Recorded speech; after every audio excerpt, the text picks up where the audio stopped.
Hey, I'm Todd Burrier.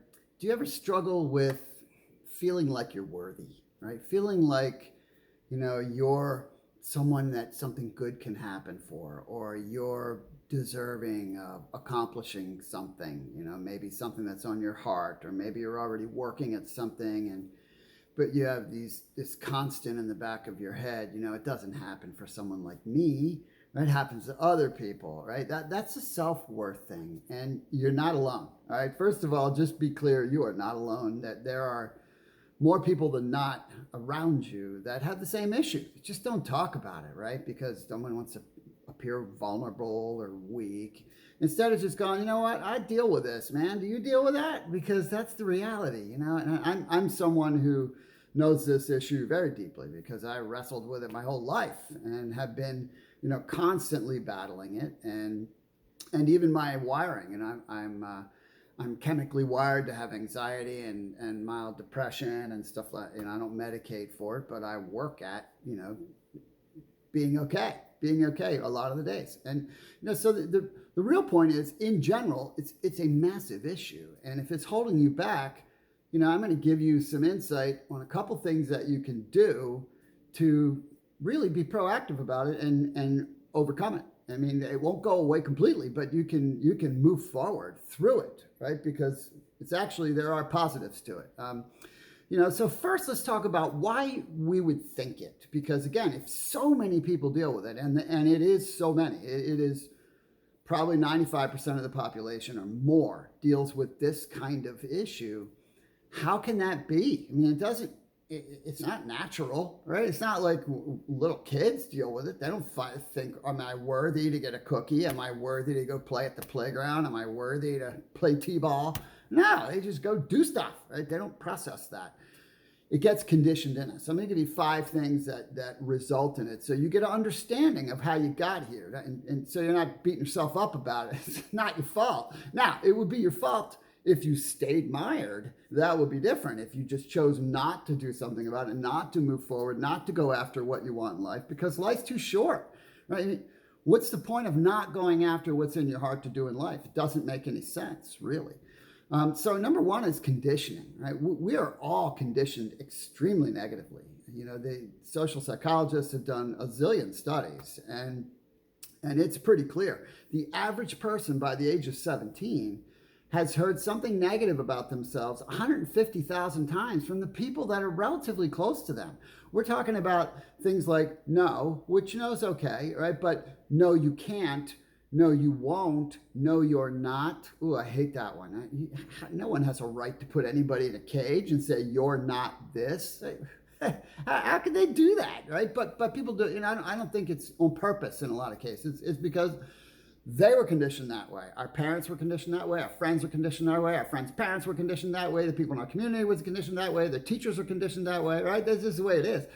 And so that conditioning, that 150,000 negative impressions in your mind and your subconscious wasn't balanced out because you only got something positive 5,000 times.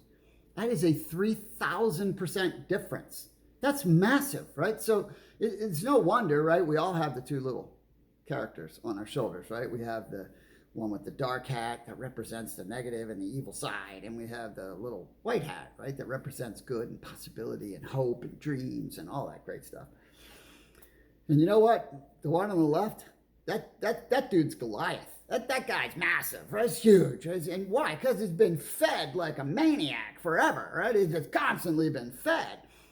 And the one on the white hat, it's little David, right? It's little David over here, barely got a lot of food, right? Just every now and then got a morsel, just enough to survive, right? And so everybody's had that conditioning. So that's a basic platform for everybody. Then you look at the mainstream media that we've been exposed to since we were kids watching television, right? It's all sensationalized negativity, right? So you get this relatively hopeless feeling. It's gotten way worse. I mean, the capacity to acquire and consume negative information today is unbelievable. But even worse, right? What is sensationalized from a positive perspective? Man, you gotta look like a supermodel. You have to be the head of your class. You have to be the superstar athlete. You have to be, look like Brad Pitt or whoever. Pick whoever you think, right? Right? You have to look like that, or you're not. You're not much. Right? You're not much. You're missing a lot. Right? That's essentially the messaging we've been getting our whole lives. I mean, how realistic is that crap? I mean, it's just so ridiculous, right? So you get that. That's been a constant thing. It's still ongoing, right? It's constantly ongoing. And then you have the other voices, right? The other voices all around you, and you go to do things, and don't be a dreamer. Oh, that can't happen for you, or you just everywhere. I'm not talking about your close environment that conditioned you. I'm talking about the rest, right? That's all out there. And then you have the conformist thinking, which drives me mad, right? The conformist thinking that you get in the educational system, which I'm not against the educational system. I'm a fan, but let's be real, right? It is a specific set that they try to shove everybody into. How's that possible? No two people are alike. Everybody is different. Everybody has different skills and abilities and talents and affinities and passions and possibilities and experiences. You can't fit everybody in the same box. You can't expect everyone to learn the same way. You can't. That's just maddening. And so you have this conformist thinking, right? Do this, go do that, then you'll be able to get a job, then you'll be able to do this. That's not life. That's like following a set of instructions that who knows who wrote, right? I'll tell you who wrote it. Someone who would take advantage of that scenario, right? If I get everybody to like walk in a line and I direct them at something, I'll get rich. I mean, I'm just, I'm playing with it, but you get what I'm saying. And then all of that, right, fed into us, right? Us, instead of exploring what we are, is championing what we're not, building monuments to our mistakes, monuments to our failures, monuments to our weaknesses, right? I mean, that's what everybody does. And so by that occurring, right, we end up in this almost hopeless state, or potentially in a hopeless state where nothing really good beyond what we know is possible, when in fact anything is possible, right? The challenge is Goliath is fed and David is not. And so how you can do it, how you can bust out of this, and by the way, I go real deep into many other topics around this in my free audio download, Overcoming the 4 Barriers of Success. I touch on this, but I touch on many other things in that audio. And that's at toddberry.com. That's a free download. So you just go there and get it and listen to it. It'll help you, absolutely help you. I've been doing this for a long time. And the reason I teach and the reason I share is because I've been through it all.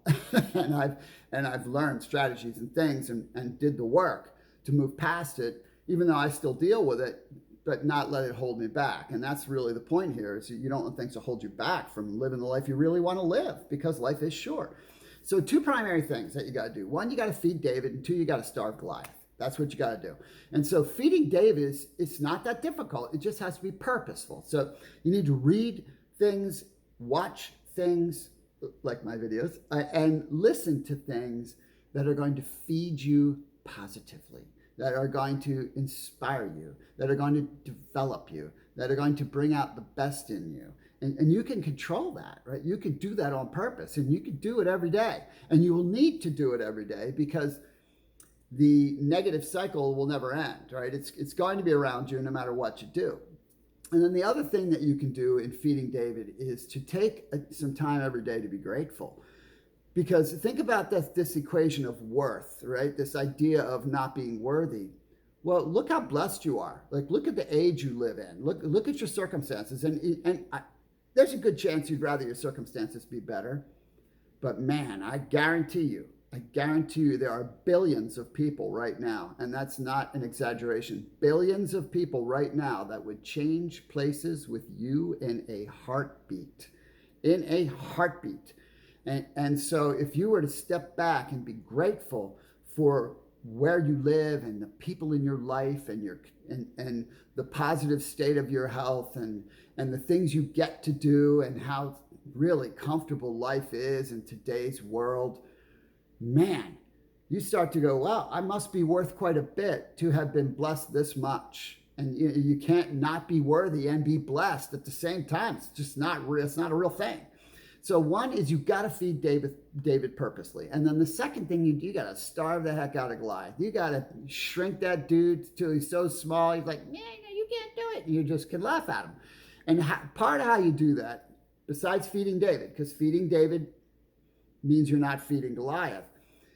But the other is you are got to be really conscious about minimizing negative influences. Like, stay away from the media as much as possible. I'm not telling you that you should put your head in the sand and not see what's going on in the world. I'm saying don't dwell on it, right? Don't allow the sensationalism to make you flip out, right? I mean, because that's what happens. People get so steeped in this stuff that they become a state of despair, and you're just allowing them, right? You're allowing them to do it, and so stay away from things like that. And same with people.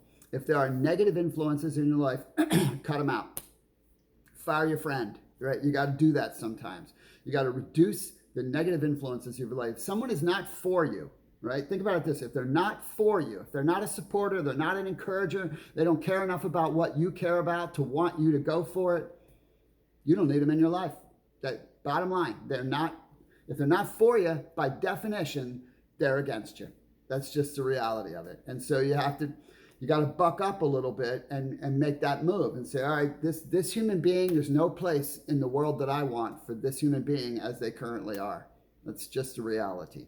So those two things will make a huge difference for you if you're purposeful. You got to do it daily. I mean, I do it every day of my life. I've been doing it for over 30 years religiously, and it's made a massive, massive difference. It ain't going to happen overnight. Nothing of value does. But it will make a difference relatively fast. Within a week, actually, the first day you do it, you'll feel a tiny, tiny bit better about things. But over time, it'll get better and better and better. So I hope this was helpful for you. If you have a question for me, reach out, please. And feel free to share this and share all of my materials if they help you. All right? Hey, thanks for being here. Have a great day.